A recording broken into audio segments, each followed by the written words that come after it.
आइए अब सॉल्व करते हैं क्लास 10th का हिंदी का पेपर। गद्यांश के संदर्भ में निम्नलिखित कथनों को ध्यान से पढ़िए और उचित विकल्प छांटकर लिखिए कि हाइड्रोजन ईंधन से हमें कौन सा से लाभ मिलते हैं।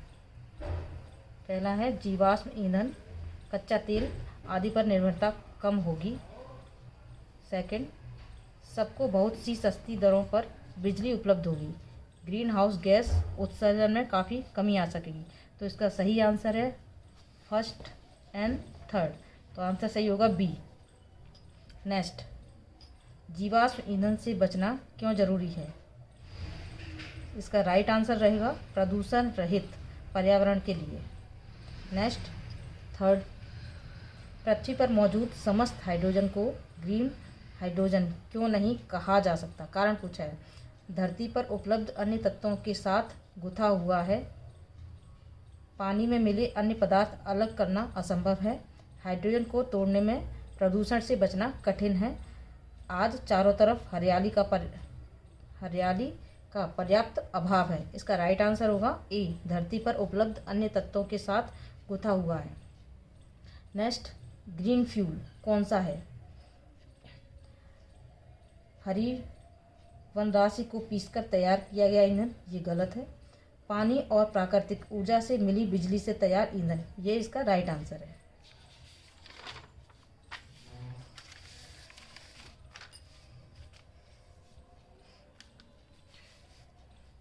कथन और कारण के क्वेश्चन हम करेंगे। कथन है पहला, इलेक्ट्रोलिसिस प्रक्रिया से ईंधन तैयार करना सर्वोत्तम है।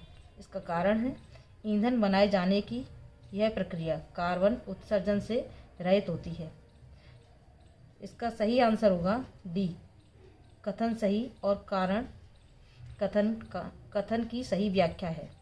क्वेश्चन नंबर सेकंड, निम्नलिखित काव्यांश को ध्यानपूर्वक पढ़कर उस पर आधारित दिए गए प्रश्नों के सर्वाधिक उपयुक्त उत्तर वाले विकल्प चुनकर लिखिए। ये कविता आप लोगों ने पढ़ी होगी। ये काव्य खंड जो दिया है कविता पढ़ने के बाद हम इसके आंसर्स लगाते हैं। पहला है, काव्यांश में किसान को मनुज शेष क्यों कहा गया है। इसका सही उत्तर होगा शेषनाग की भांति धरती का भार धारण करने के कारण। सी इसका सही उत्तर होगा। सेकंड, कवि ने नारी शक्ति किसे कहा है। इसमें जो काव्यांश पढ़ा है उसके आधार पर लगभग ग्रामीण महिला को कवि ने नारी शक्ति कहा है, लेकिन ये एक बार और देखेंगे। मृत अंकुर भी उठे जाग का अभिप्राय है। स्नेह श्रम के बीज भी प्रस्फुटित हो जाते हैं। इसका राइट आंसर है। नेक्स्ट, कवि ग्राम देवता को कहाँ बिठाकर सम्मान देना चाहता है। ऊंचे पहाड़ पर, उच्च सिंहासन पर, हरे भरे खेतों में, पेड़ों की छांव में। तो आपने काव्यांश पढ़ा होगा तो उसमें लिखा है उच्च सिंहासन पर। कथन और कारण पर विचार करते हुए सही विकल्प चुनिए। कथन है, किसान को वर्षा की प्रतीक्षा में एक एक दिन भारी पड़ता है।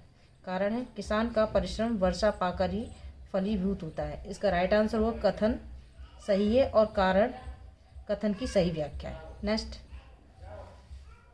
रचना के आधार पर वाक्य भेद पर आधारित 5 बहुविकल्पी प्रश्नों में से किन्हीं 4 प्रश्नों के सही उत्तर वाले विकल्प चुनकर लिखिए। खीरों को खिड़की से बाहर धोया और तौलिए से पोंछ लिया। इस वाक्य का सरल वाक्य क्या होगा। तो इसका सरल वाक्य होगा खीरों को खिड़की से बाहर धोकर तौलिए से पोंछ लिया। नेक्स्ट, सेकंड, हमने भी उनके सामने की बर्थ पर बैठकर आत्मसम्मान में आंखें चुरा लीं। इस वाक्य का संयुक्त वाक्य क्या होगा। तो इसका सही उत्तर होगा बी, हम भी उनके सामने की बर्थ पर बैठे लेकिन आत्मसम्मान में आंखें चुरा लीं। लेकिन आ गया, आपको पता है संयुक्त वाक्य में लेकिन आता है। नेक्स्ट, निम्नलिखित वाक्यों में मिश्र वाक्य का उदाहरण है। ये सॉल्व नहीं किया अभी मैंने। नेक्स्ट, निम्नलिखित वाक्यों में संयुक्त वाक्य पहचान कर नीचे दिए गए विकल्पों में से सर्वाधिक उपयुक्त उत्तर वाला विकल्प चुनकर लिखिए। कहानी यह कहती है कि बड़े ही नहीं बच्चे भी इसमें शामिल हैं। उसने पान नीचे थूका और अपनी लाल लाल बत्ती सी दिखाकर बोला। थर्ड है, अब हालदार साहब को बात कुछ कुछ समझ में आई। नेक्स्ट है, हालदार साहब ने पान खाया लेकिन उससे कुछ पूछा नहीं। तो इसका राइट आंसर होगा सेकंड और फोर्थ। तो डी इसका राइट ऑप्शन होगा।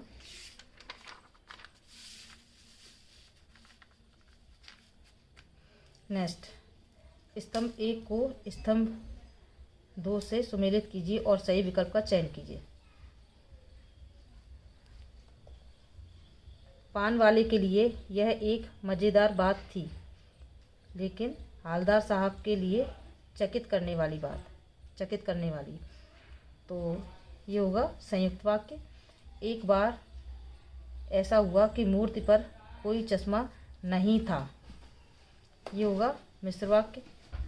हालदार साहब चक्कर में पड़ गए। ये होगा सरल वाक्य। इसका राइट आंसर होगा सी।